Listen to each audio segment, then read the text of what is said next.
कुठची पेन्सिल डोळ्यात घालतेस तू? कुठचंच foreign objective तू डोळ्यात घालत नाहीस. आपला डोळा ते ऍक्सेप्टच करत नाही.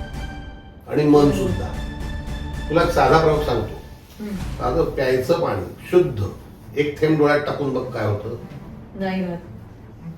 आणि अजून वर डोळा अजून स्वतःच पाणी काढतो ते बाहेर टाकल्याला आणि लाल होतो. ते शुद्ध पाणी सुद्धा डोळ्यासाठी फॉरेन ऑब्जेक्ट आहे. काजळाच्या बाबतीत का होत नाही आता विचार कर. कारण काजळ तुझ्या बोटाने घालतेस तू, त्याच्यामुळे it is not foreign object. डोळा इझिली ऍक्सेप्ट करतो.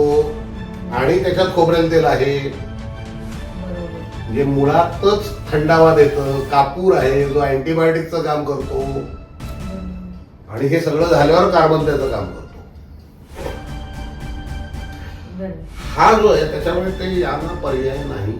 इतका सेन्सिटिव्ह सेन्सर कुठचाही फॉरेन सेन्सर मला आणून दे बघू तू. ऍप्लिकेटर आणून दे इतका सेन्सिटिव्ह. बोटाचं पेर टिप ऑफ द फिंगर याला आपण म्हणतो. माझ्या नवजात मुलाच्या डोळ्यात मी जेव्हा आई म्हणून ते अप्लाय करत असते कशावर विश्वास ठेवीन मी माझं बोट सोडून.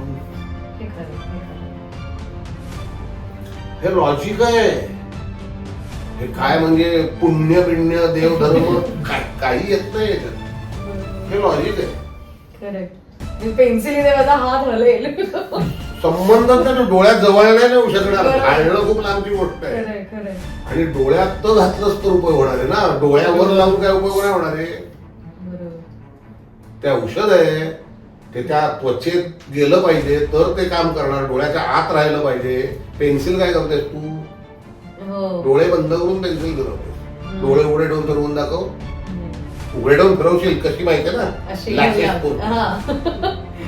पापणीच्या आत जाऊन दाखव. शक्य नाही. आपला डोळाच घेत नाही. बंद होतो. प्रत्यक्ष प्रक्रिया आहे ती. डोळ्याजवळची माशी आली काय होतं तुझं? डोळे बंद होतात. माहिती नसतं तुला माशी येणार आहे.